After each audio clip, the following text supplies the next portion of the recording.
Wherever you go, whatever you do, throw a little at it. Omax, Vest and Briefs. காவல் நிலையங்களில் வழக்கறிஞர்கள் நுழைவதற்கு விதிக்கப்பட்டிருந்த வாய்மொழி தடையை நீக்க நடவடிக்கை எடுக்கப்பட்டுள்ளதாக சென்னை உயர்நீதிமன்ற வழக்கறிஞர் சங்க தலைவர் RC பால் கனகராஜ் தெரிவித்துள்ளார்.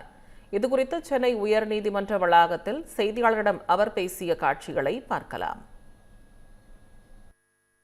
சென்னை காவல்துறையினர், அதாவது கமிஷனர் அலுவலகத்தில் மற்றும் பல காவல் நிலையங்களில் வழக்கறிஞர்கள் தொழில் செய்வதற்கு தடையாக அவர்கள் வரக்கூடாது, அவர்கள் வருகை ரெஸ்ட்ரிக்ட் செய்யப்பட்டிருக்கிறது என்று வாய்மொழி உத்தரவு பிறப்பித்ததாக வழக்கறிஞர்களிடம் புகார் தெரிவித்தார்கள். வழக்கறிஞர்கள் அவர்கள் கட்சிக்காரருடன் செல்ல அனுமதிப்பதில்லை என்ற கோரிக்கை வைத்தார்கள்.